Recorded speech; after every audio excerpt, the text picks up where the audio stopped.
So I really thank Professor Andrea Ciccarelli to be with us and representing our rector. As you all know, Professor Ciccarelli is a full professor of statistics. So he also confronts AI, but from a complete different perspective, as you can imagine. And I'm really happy that he's giving this introduction and welcoming to the conference. As you all know, there has been an overlapping with another important conference, the farewell conference from our dear colleague, Professor Margiamelli, in the other room. So Professor Pistoia won't be able to give her introductory speech, which leaves me the task to do both greetings on behalf of Professor Pistoia and as organizer of this conference. So, about the conference, I'll move a little bit. I'm happy to see all the students, also some students from previous years who followed the class of commercial law. This is a conference organized within the Jean Monnet Chair on EU Innovation Law and Policy, which I've mentioned already in both my classes. It's the first big annual conference. We've had already last year an opening conference with Professor Galli and Professor Francesca Vessia, for those of you who were here. And we also organized a line of seminars on copyright in the digital age. So this is the first event of this year. We will have also a seminar. This time the seminars will be on trademark law in the digital age. And we'll probably have a final event later in the spring on innovation law and policy in the metaverse. So that's just to highlight what will be the future activities of the chair. So turning to the event of today. So first of all, I would like to thank all the speakers who came from all over Italy and Europe and outside Europe, since UK is no longer in Europe anymore, unfortunately, to share their views on artificial intelligence.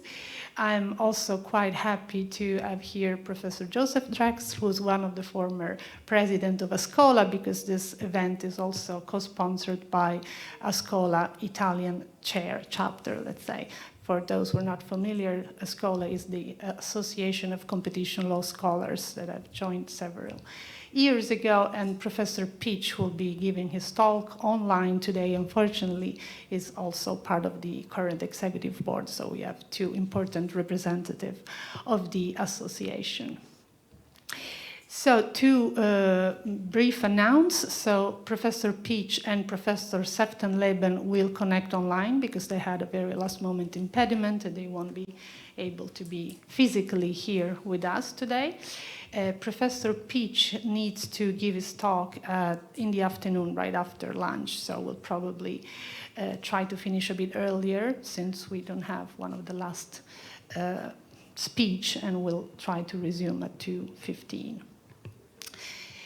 Now, going to the idea of the conference, well, it's clear probably from the title, but my idea was to gather a forum of excellent speakers to discuss their ideas in the different areas of commercial law.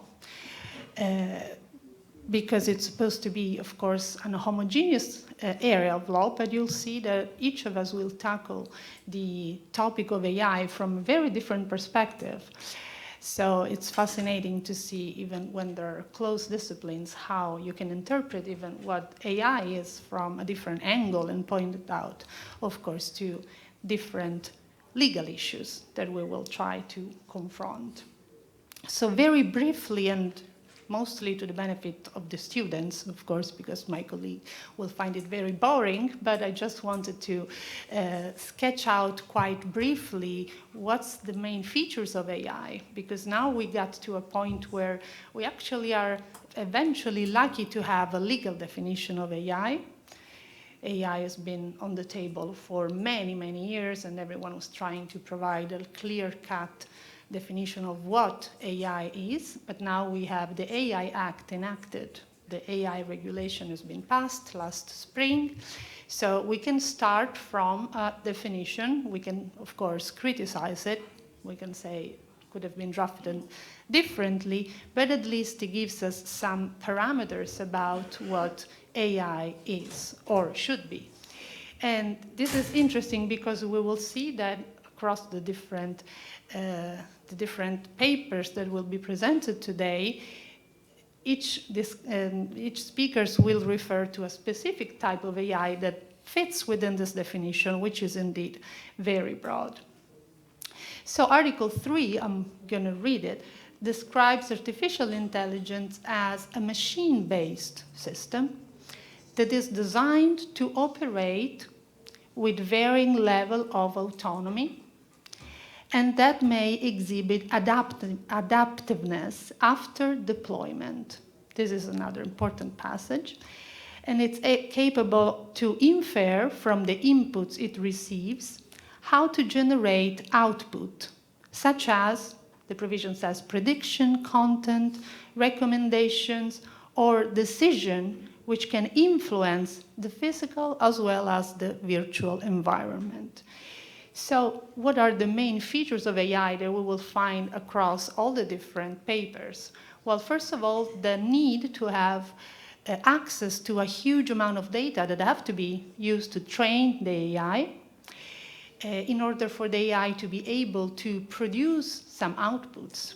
Those outputs can be decisions in some cases. We've seen the other ingredients is the capability of infer, so to process those data in order to obtain, broadly speaking, an output, and to take such decisions, to elaborate such output with various degrees of autonomy. That's the other case. We will see there are AI systems that can work with complete autonomy from human intervention. We have other systems that require, and they deserve, monitoring from human beings. And what is the other characteristics? The other characteristic is adaptiveness. The smartest of those systems are even able to improve themselves. They gather more data as they live, let's say, and they also use those data to ameliorate their algorithms. So, of course, those are the most intriguing and fascinating types of AI, but the one that pose more challenges because the results they can produce are even more unpredictable, and then, of course, even less controllable by human minds, and that's the scariest part in all sectors. Coming to the products of AI, we will see that we confront today with the case where AI is able to take automated decisions. It can produce recommendations, suggestions.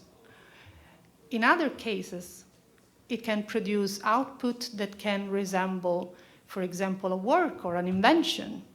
So in each of these different cases, we will see how our colleagues have elaborated the potentials as well as the risks of when those products are generated by the machine. Okay, I don't want to take other time because we are already running a bit late, so I will leave the word to Professor Di Cataldo from University of Catania, who will moderate the first two sessions. And with this, I welcome again once more all the speakers.